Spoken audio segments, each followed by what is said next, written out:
Hello, my name is John Riley with the technical marketing team here at Samtec. Over the past year, we have worked with Monash University in Clayton, Australia, and their NOVA rover team. This student team works on building lunar or Martian rovers to participate in competitions around the world. This team worked with Samtec engineers to help design their electronic system. In this call, we discuss the team structure, the rover design, the competition, and changes for next year. Feel free to listen in to the interview or check out the highlights on the Samtec blog. Links to the blog and their team page will be shared in the notes. Thanks for tuning in, and let's meet the team. Were one of you guys the team lead, or you each work on some of the sub-projects? So I'm the electrical team lead, so I sort of manage all the electronics in the rover. And Aidan's the chief technical officer of the whole team, so he does a lot of the integration between the different subsystems. Gotcha. And how many people are on the team? You're kind of transitioning to next year's competition, right? So how many were on the team, I guess, last season and this season? Or? So I'm trying to think, did we peak at probably about 60 to 70? Obviously, there's it's quite a large team, but oh, sorry, Aidan, you're echoing. Sorry, I'll mute myself. Thank you. Quite a large team, but not everyone is as active as everyone else. So I'd say that we've probably got about 30 really active members, and then the rest on and off depending on uni workload and stuff like that. Gotcha. And how many subgroups? There's the different pieces of the rover. How many subgroups do you guys have broken out? Yeah, do you want to do that one, Aidan? Yep. So we've got 6 total sub-teams. So we've got our electrical, as Will mentioned. Everyone here is part of that. And we've also got a couple of mechanical sub-teams. So one that does the chassis building. So if I duck the right way, our chassis right here. So they manage the mechanical sides of that. Then we've got the arm mechanical sub-team over there. And then we've got software, who does the software for absolutely everything. And they also comprise of a kind of a subdivision called autonomous, and they specifically focus on the autonomous side of tasks.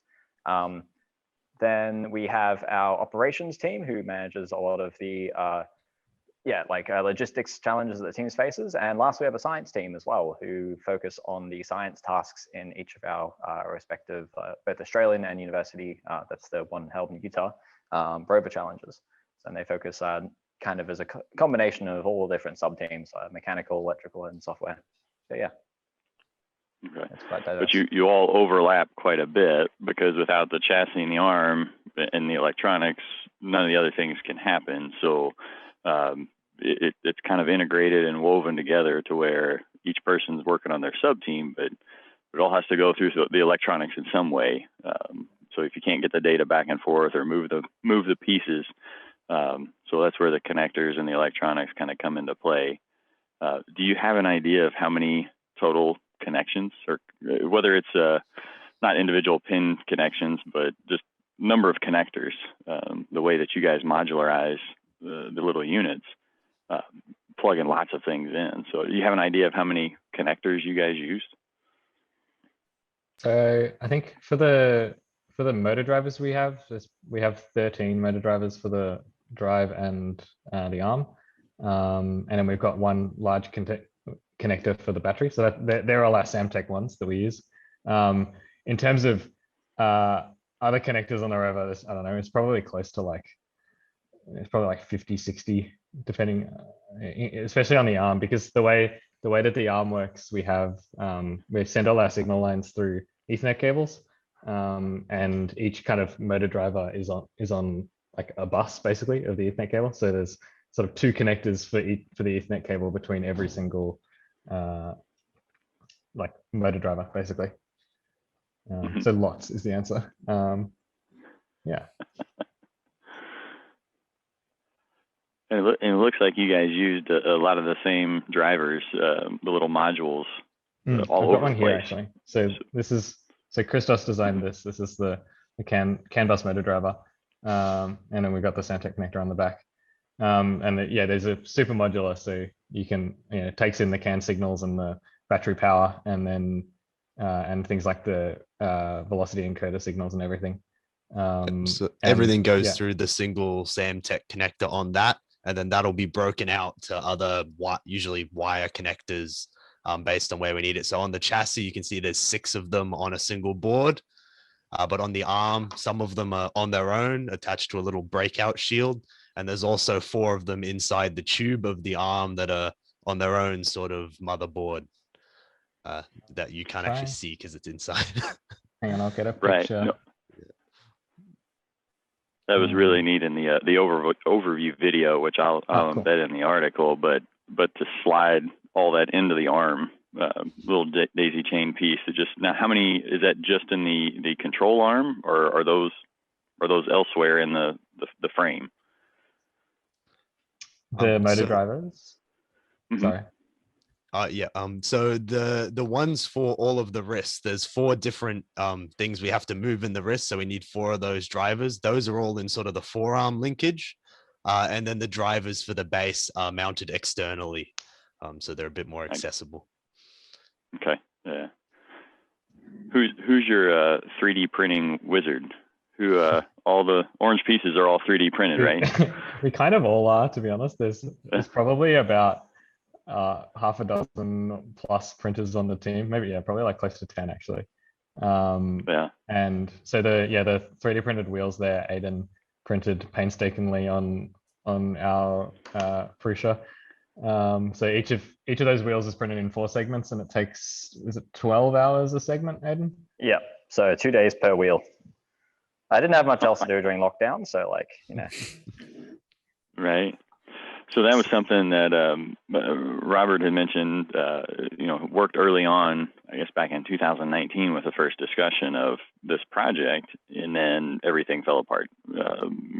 Everything stopped. So how long were you guys out of the lab? Or were some of you still allowed to go in the lab? Or how did that stop or prevent development? Yeah, so sort of in, I guess this end of March, start of April, Victoria went into lockdown. And we were kind of on and off lockdown until about October, maybe a bit earlier. Like, yeah. It was about 6 months. In that time, we completely lost access to our lab, basically. So we were, for a few months, we were just not operating at all. We were basically doing nothing. And then eventually things opened up a little bit. So we were operating out of Aiden's garage for about probably 6 months at least. And then we didn't get access back to our workshop until until uni went back, pretty much. So it was about February. So it was about 11 months that we were out of the workshop for. So yeah, it was definitely a super challenging time, but we managed to actually get a lot done in that time as well, which was really cool. So is that when the science and software team really kicked it into gear? They had more time to focus on the code and focus on the development of it. So, but then when you came back and had to put all the mechanics together, now it was nice that you were able to work in Aiden's garage for a lot of the components. But we actually had quite a few electrical build sessions, like people literally at my kitchen dining table, like making PCBs. We bought a reflow oven and left that on top of my stove for a while. There was quite a fair bit of like actual construction of stuff going on, and not only on the electrical side, but even on the mechanical side, we had a lot of 3D printed prototypes going together in people's houses. Not just like the wheels and stuff like that, but the whole science payload that was all iterated on at the same time. As part of my kind of final year project, capstone project, I was working on like some of the arm structure at the same time. But yeah, the whole team managed to remain pretty resourceful, I guess, and still making stuff, even though we didn't have access to a lot of the mechanical workspaces we normally do. So yeah, this is us at the Australian Rover Challenge in April, having just won. And yeah, so sort of to give you kind of context, so there's the post-landing task, where we have to kind of drive the rover around the sandy area and identify a problem with the lander. And then there's a few other things you have to do. And the last part of it is interacting with this control panel on the processing plant. So things like typing on a keyboard and flicking these switches and turning the dial and stuff like that. We obviously controlling it all remotely, so we can only see through camera feeds.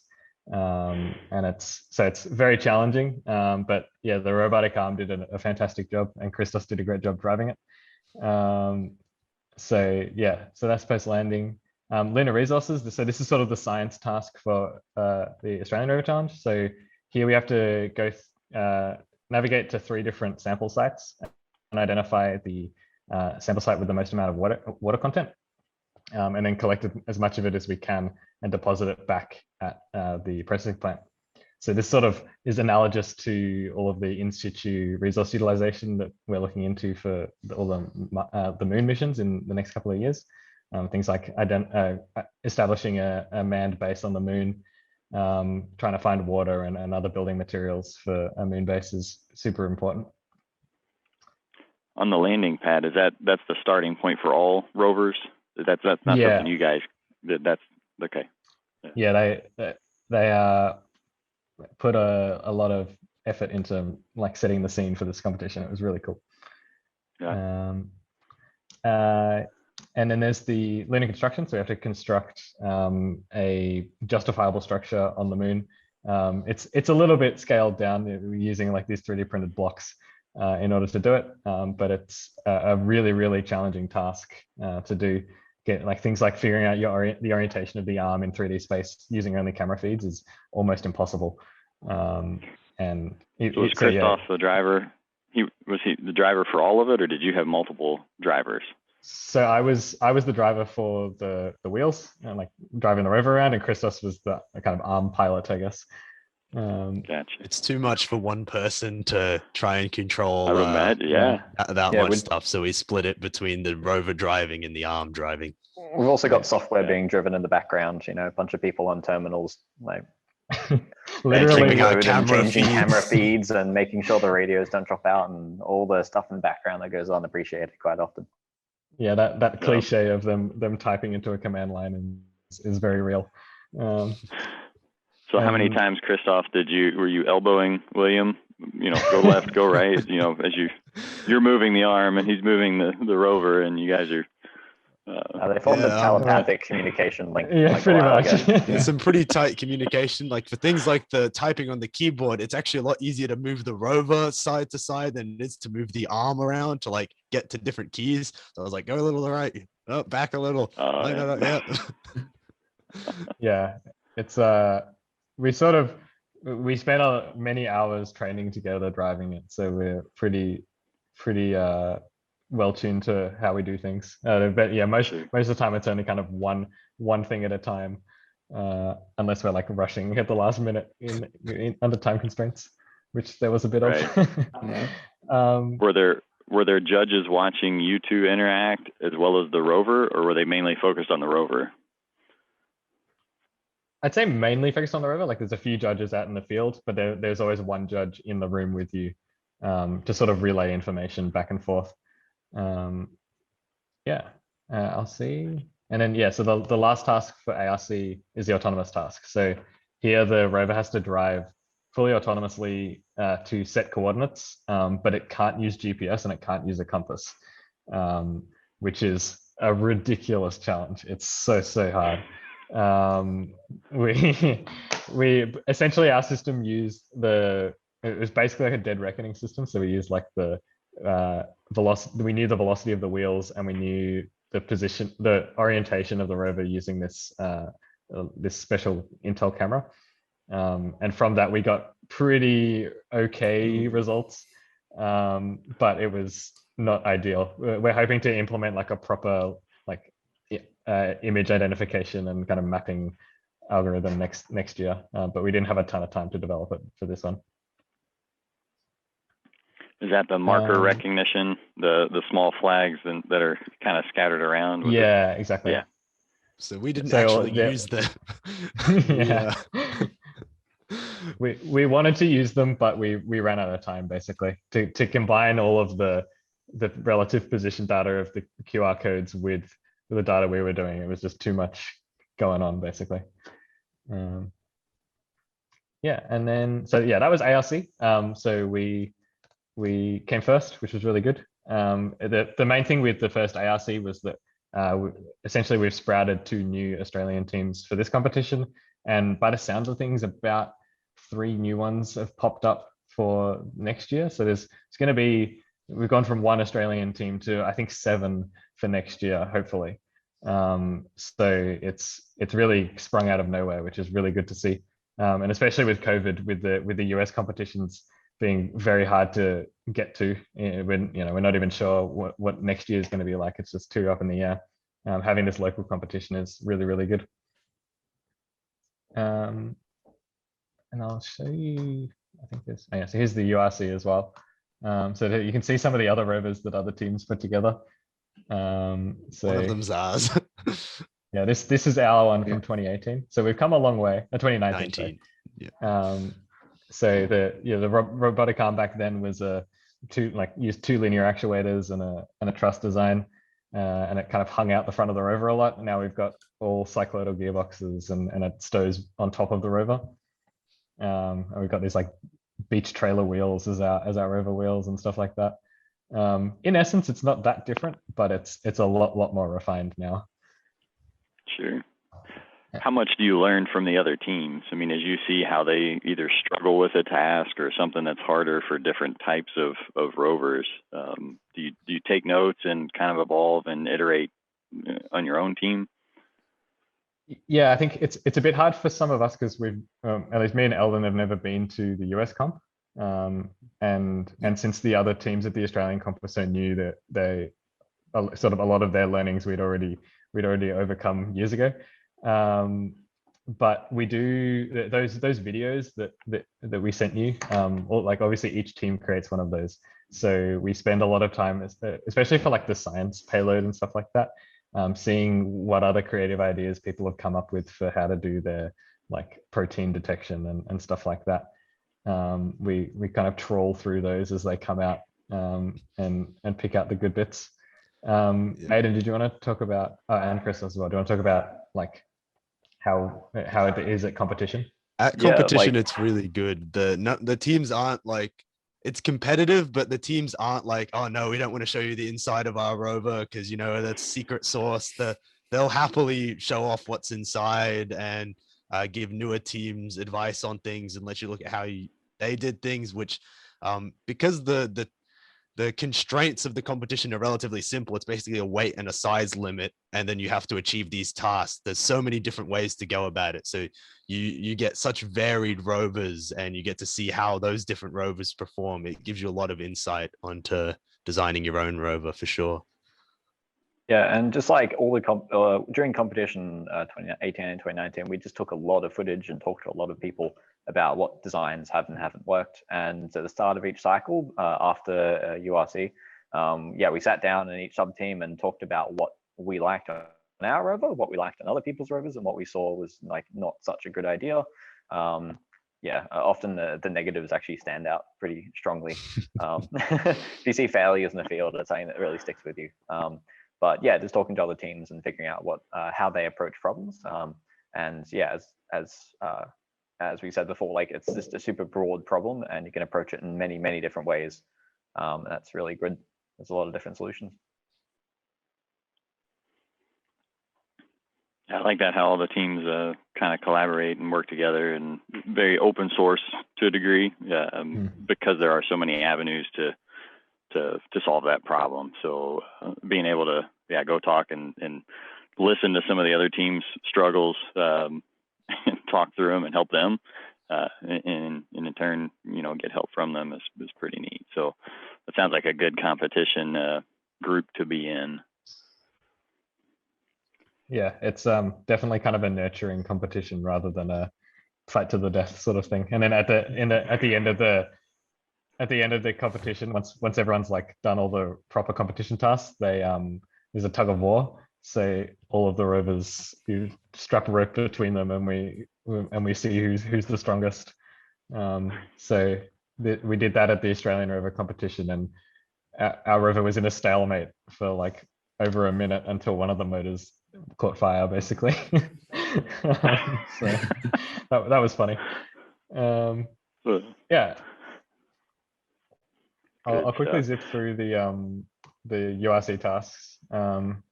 So there's the extreme retrieval task, which is sort of the post-landing equivalent well, kind of.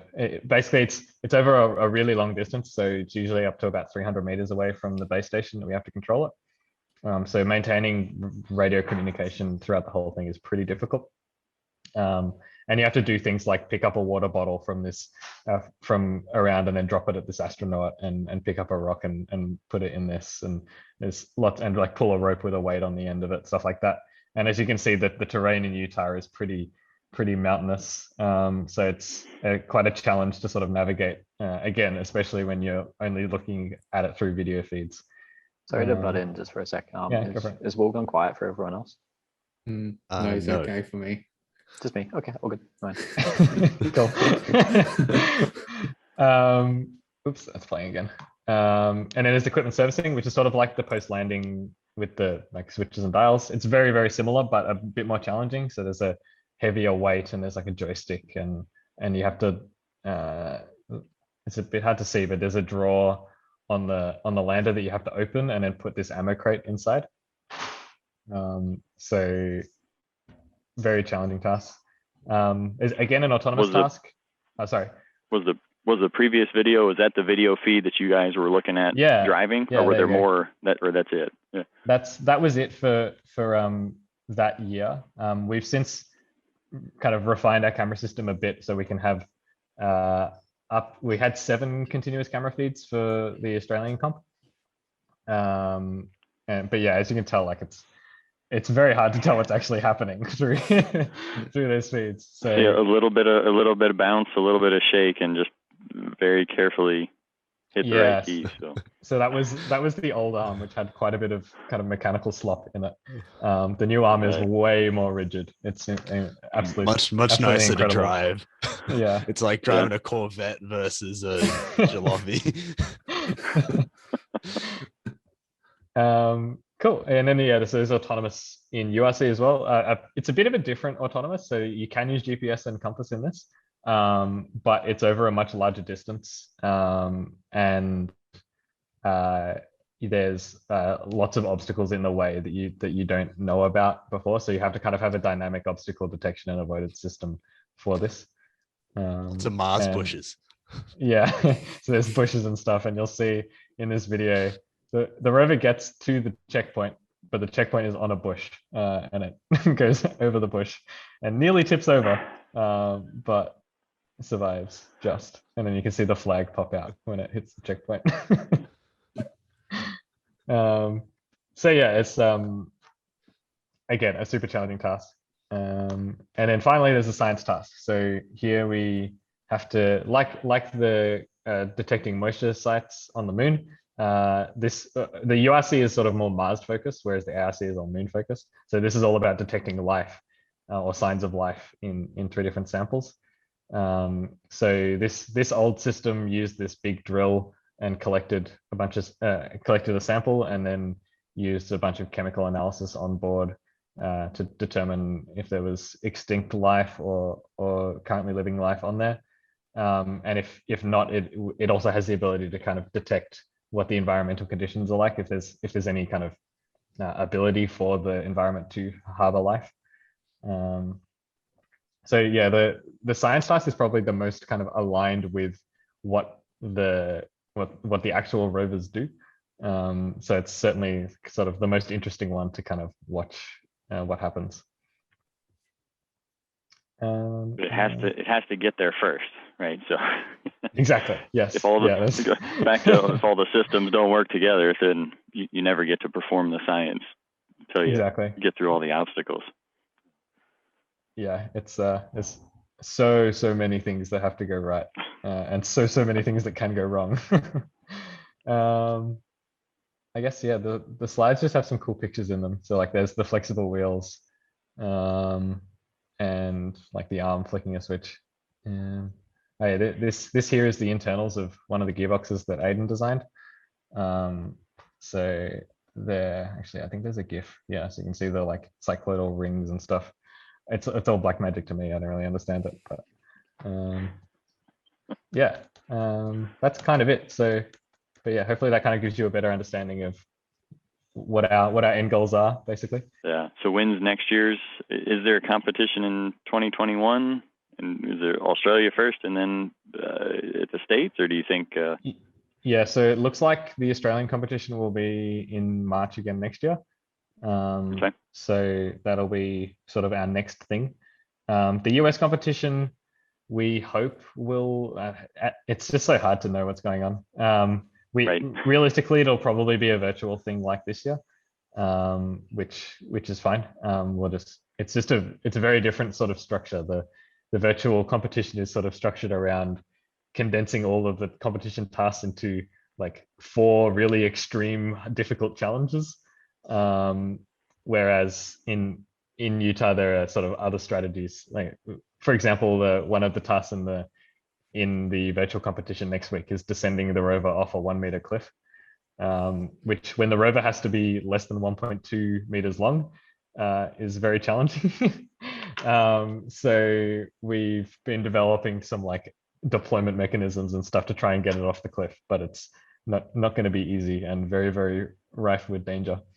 And while there are 1-meter cliffs at Utah, if you're smart, you just go around them. Exactly. Yeah. So they sort of condensed all of the challenge of terrain into drive it off a cliff. Yeah. So you have a nice roll cage so that as it does tip, it just keeps That's going. The arm, rolling. Yeah, that's what the arm's for. There's a what is it? There's a video of it looks like a little Volkswagen Beetle with a round cage on it, and they weight it to where when they slam on the brakes, it literally rolls over itself. So I can see that. Just tuck the arm in so the arm doesn't get taken off, and just roll. Full send it. Any big changes for the next iteration? Is it making everything better of what's behind Aiden there, or are there some major overhaul changes? Yeah, it's a tough thing to kind of decide. We're sort of at the point in our development where like most of the stuff we make is really good. And it's just sort of finally like kind of fixing up those small little things that aren't working quite correctly. If you look at like previous rovers, it's obviously enough of the rover is like not up to scratch that it's easier to just put it aside and start again, or like take off the bits that you like and build off like and create a new system for those. But yeah, I think we're sort of at the stage where we're just looking at, okay, how can we take our existing electrical components and kind of reorganize them and take it one system at a time and sort of optimize it for what we do. Yeah, condensing the whole electrical system is probably a really big step that we need to make. The overall amount of space left over in our boxes, like, it gets very limited very quickly because we don't have, we haven't been stacking things like very neatly. Chrisos's backplane idea is a really fantastic one that'll let us add like a lot of extra hardware in a very limited space. I know Chassis wants to eventually redo the chassis box. It's already quite small actually. For the amount of space, amount of electricals in there, we really crammed as much as we could in there. But yeah, overall, we'd probably also look at condensing a lot of things into like a smaller space. So do you want to talk about maybe the Jetson carrier? Yeah, sure. Yeah. Yeah, so we use a NVIDIA Jetson TX2 as the computer in the rover. And I don't know if you've seen, but the dev kits come on this giant motherboard that's like this big. And really, we use like 2 of the things on that carrier board, and the rest of it's actually all within the module that like just screws into the board, and with this big 400 pin Samtec connector. Yeah, it's like the size. It's slightly bigger than like a credit card, and then like 2 inches thick. And it's just got this giant Samtec connector on the bottom with 400 pins that plugs into the board. So we're thinking of, you know, ditching. We could cut that board down to like a 1/6 the size and remove a bunch of the stuff that we don't use, and maybe try stacking stuff, and then integrating it just to make it fit the volume that we have to work with a bit better. It would help us remove a lot of those connectors that come out the side are just impossible to work with because there's just no space to get your hands in to plug them in. So we want to try and add vertical connectors or panel mounted connectors and stuff. Because right now you need like superhumanly small hands to plug half the parts of the rover in. Well, you just need me. Yeah. But yeah, you can see like the Ethernet cable there is like bending up against the motor driver assembly there. So it's real crammed in and not ideal, really. Something we learned from the CMDs and doing a lot of board-to-board connections is board-to-board connections are great at reducing the amount of wires you have flying around, especially inside a box like that, which is why we want to move to some sort of backplane system where pretty much all the connections internally are done board to board. It'll be a lot more development and every component will sort of need to work for the whole system to work, but it will be much cleaner solution, hopefully. Yeah, we do very much like your website, by the way. It is very good for finding connect compared to a lot of the competition. How much longer do each of you guys have at the university, or how many more seasons do you potentially get to have? And then do you know what you want to do after this? Yeah, okay. I can get started. So I am in my 4th year, and I'll probably be at uni for like 5.5. Wait, am I in 4th year? Yes, you are. So I've got like another. I would lose track of time. I've got like another year and a half to go, basically. So yeah, I'll probably see sort of another rover iteration in my time.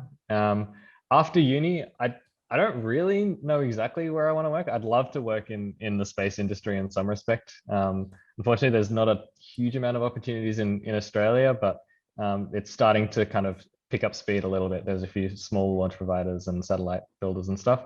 And of course, there's Rocket Lab in New Zealand as well, just across the ditch. Yeah, that's what I'd love to do, ideally.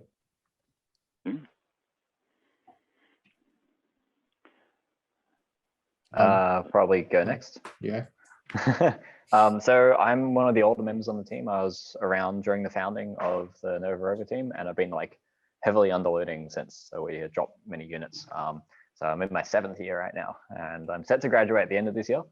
But yeah, I've been through 2 complete university rover challenge cycles. So I've been to Utah in 2018 and 2019. And yeah, hopefully I'll set to graduate at the end of the year. Unfortunately, that means I probably won't be able to go back in 2022 if the competition runs again. But yeah, this is kind of my final cycle. Yeah. And I'm in my 5th and final year as well. So I joined a team relatively late in my 3rd year. So last year would have been my first university rover challenge in Utah, but unfortunately during COVID that didn't happen. But luckily this year we were able to go to Adelaide to compete in the Australian Rover Challenge and win it. And yeah, that was that would be my one only comp experience apart from the virtual University Rover Challenge happening next weekend. And yeah, I think after uni, I would like to work in the space industry as well, but seeing how difficult that is without probably traveling overseas, I'd love to work somewhere in the design space. So doing similar work that we're doing right now, but maybe for like a different project.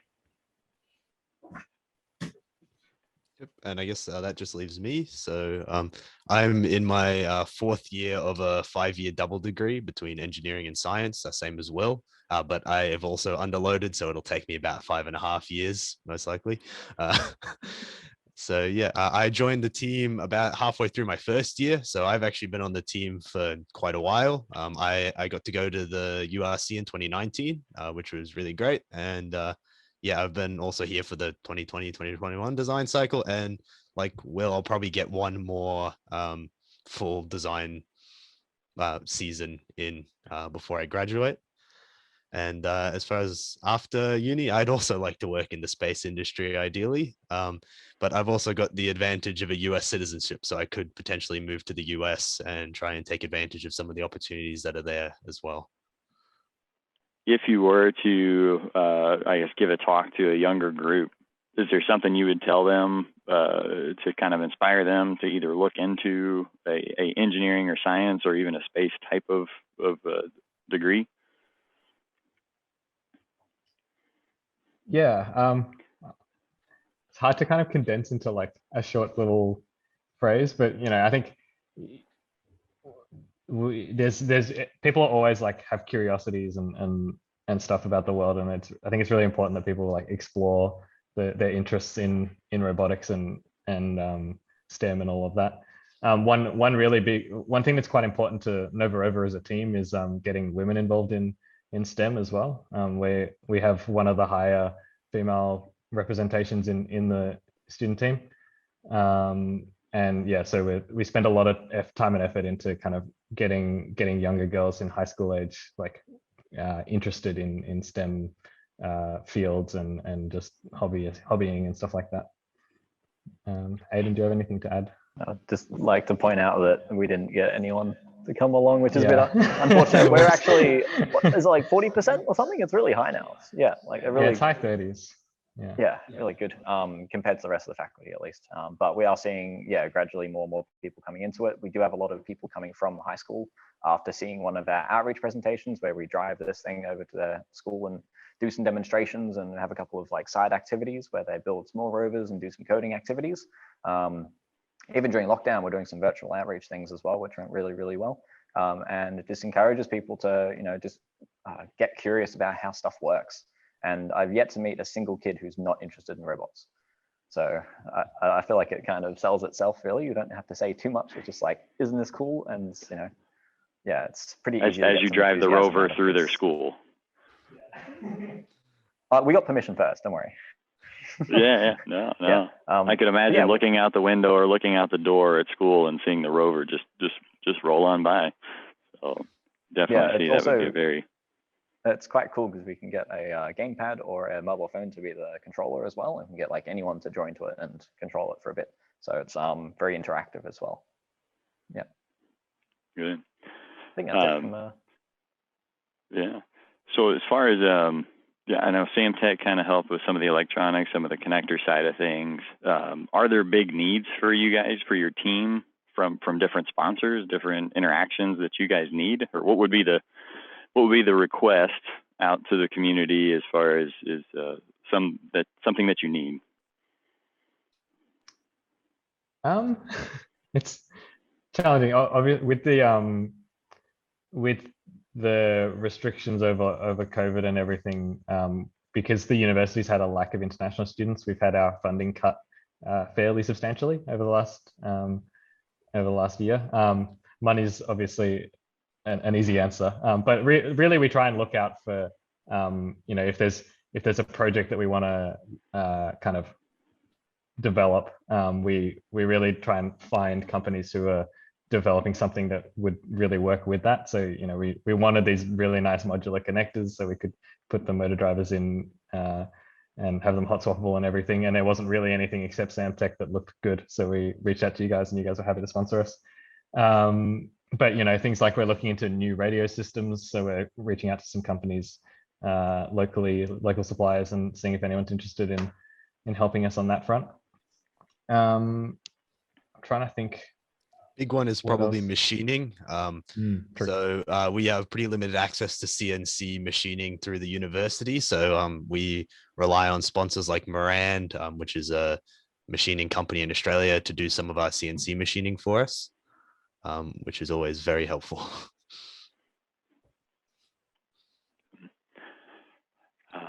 Trying to think if there's other things electronic-wise support. As you were talking about some of the modularity and connections, I know and maybe our local team can talk more about it, but some of our fiber optics reduce the weight quite a bit, and they're sealed. They're military aerospace kind of developed to be either. I say there's a submerged option if you want to do liquid cooling, but the weight as far as the fiber optics is kind of our next thing as far as where we see some of the aerospace people looking to go from just power and signal to the fiber optics. I don't know if you need such high speeds for some of the initial sampling, but maybe the science team, for the data collection, that could be interesting. But yeah, just, whatever you want to bounce off of Samtec, or if you have ideas. I know our local team guys are excited to start having more face-to-face conversations and get out. So yeah, cool. Yeah, if there's something else you guys can think of or need, just do let us know. So yeah, we are looking into kind of modularizing our how do you describe it in like a word? Like kind of modularizing all of the computer side of the rover as well, so that we can kind of develop new systems in kind of separation and then just plonk them in as a card into the system. So we're looking at a few of your connectors and making some lists. Yeah, we're hoping to do definitely send them everything with over. a backplane and plug in a bunch of common form factor cards with one common interface connector. That way we can swap them around to change the capabilities of the rover as we need new things. So that'll be something we will probably work with you guys on, because yeah, we're looking at some Samtec connectors to be that main interface connector. Yeah, another thing about like international competitions is the financial ability of the team to actually go, because the pandemic has really affected, like, again, our finances. The university doesn't give us as much money as they used to. They used to, back in 2018, 2019, sponsor like flights and stuff internationally. It's by far our biggest expense as a team is logistics, getting people to where they need to be for the competitions. And yeah, just like it's hard to see any time in the future where we're going to be able to send the rover and a team of capable people. We're talking 12 people, absolute minimum. Yeah, to the States to actually compete in any of these. It's going to be quite a while, I think, until we're able to get enough money to actually be able to send anyone over. But while, yeah, Australian ones kind of, it's been given a chance to get up and running during this time, it should keep us busy. Yeah. So out of if there's 60 or so people on the team, 20 to 30 that are more heavily active, how many would you have to take to a competition? I mean, could you get by with one from each sub team, or you really need more than that to make it work, right? We compiled a list of like absolute minimum people for Adelaide, just because literally going into state was going to be a huge challenge for us back in, when was that? March, right? No, February. March, yeah. Yeah, at the time, like, we didn't know if the borders were going to close, and Monash Uni was super paranoid about anyone going over into the state. So at that time, we made a list of, it was 10 people, but we wouldn't be able to compete in all tasks. Minimum to get every single section, including science, to compete was, I think it was 18 or 20. Yeah. 20, so every single task, every single section of the rope has really specialized parts, both on electrical, mechanical, and software systems, let alone science and logistical roles as well. And there's no way one person could cover a whole section. I try my best, but like you could probably like run it with like 3, but if anything went wrong, you'd be stuffed. Right. Like we had many things like break very last minute. So like, for example, if Eldon wasn't there to fix some of the issues with the batteries, we would have just had no battery, and that would have been it. We wouldn't have been able to drive. Yeah. So it's theoretically you can operate with like 3, but realistically you need all those people who know how each system works. So if something goes wrong, you can get the tools out and fix it. Especially for the US competition, where we get the rover there by disassembling it, putting it in suitcases, then putting it back together when we get there. And there is no chance that when you put it back together, everything works the same way as when you took it apart. Yeah. It never goes together quite the way you hope. There's days worth of just squashing bugs from random loose connections and software problems and loose bolts, and also physically fitting it into enough like suitcases. Like, if you don't have like 15 people, you don't have enough suitcases to fit all the bulk in. It's not a real clean way to create the entire thing and ship it at once. It really needs to be able to take it apart. It took a long time. We shipped it back from the States. It took like a month or something across the Pacific. It was like 2 months by the time we got through customs. Yeah, customs was a nightmare, and yeah, doing it by air is like ridiculously expensive. Yeah, I can't imagine why customs was an issue. You're shipping a science rover for international use. Taking the batteries through airport security is fun. Yeah. Oh, I bet. Yeah. Oh goodness. It's just other challenges that you don't even think about when you sign up for a team to develop something, and then logistics is just moving things and people, and now as logistics get stranger, they might get back to where it's less control, or less of an issue, but that could definitely be a hard hurdle to get over.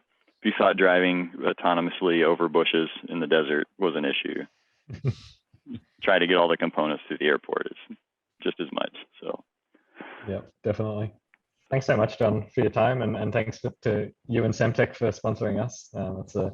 It's a fantastic, like, great connectors, and we love using them. So yeah, thanks a ton. That's something that would probably be a little out of reach sometimes when if we had to pay for them ourselves, we probably lean towards trying to do it cheap and dirty. So being able to get the connectors to do the job properly has been great.